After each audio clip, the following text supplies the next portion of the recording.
I woke up to a message telling me to ban a mother effer on Facebook. Shocking, I guess, how cruel the world can be, but you get used to it. Life moving through you with the anger and rage of trapped rivers. How do you respond? Maybe I just give the keys of my social media to somebody else. I'd rather be free to speak my mind, no matter how much rage it elicits, no matter how cruel are the attacks. What's important is to not let your voice become a shadow puppet trapped in some strange corner yapping at you about mistakes. But that your voice grows in you and expands the very person you are into new depths and heights that can't happen when you have to police what you're allowed to think, feel, say, and deploy upon a fractured and fragmented world full of terrified beasts and who have no qualms about spitting their venom in public, being rewarded for it like it's a virtue. Well, Jesus said, turn the other cheek. He said, forgive them, for they know not what they do. And no, I don't compare myself to him. I know way better than that. I am most certainly full of sin. I bring him up, though, because it is his instruction I attempt to follow. He simply spoke the truth without flinching, and that proved a hazardous strategy indeed. My points are this.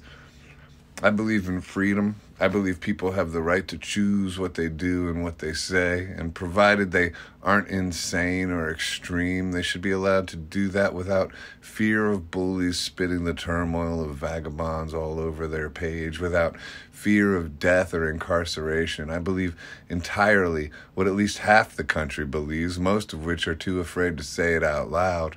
Apart from a few friends they tell in secret. They focus on the venom and get pulled into it. I woke up to a message like that.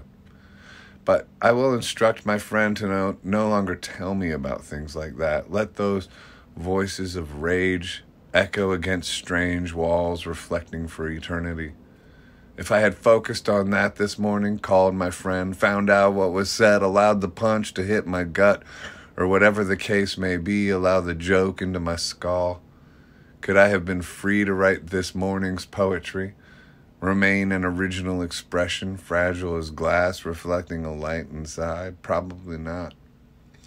But this connection is what matters to me. This connection between me and God and the people who can receive it.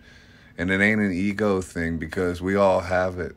The hard part is protecting it in a world gone mad that is coming after voices and people's rights to use them in overt manners, by bullying and fear-mongering, by ignoring history and repeating the patterns which condemned us in the past.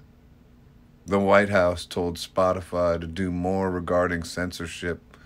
They weren't satisfied with messages of warning across content that didn't ape the mainstream narrative, and they took down many hours of content from lesser-known podcasters than Joe Rogan. This nefarious recommendation stands directly against our First Amendment in the Constitution, the foundation of our country, an idea and a place built on words and the freedom to use them. It's first, it's foremost, and it's under attack in big ways and in small ways. Personally, I am for people allowing their voices to shine, for conversation to flourish, for books being written and discussed instead of burned and hidden.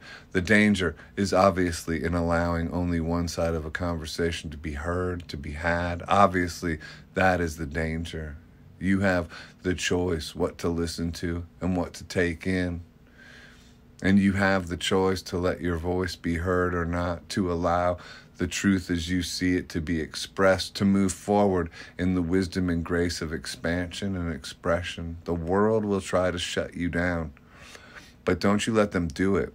Never blow the candle out of your own soul by reviewing the messages of fear against the delicacy of your own voice being born out of shadows.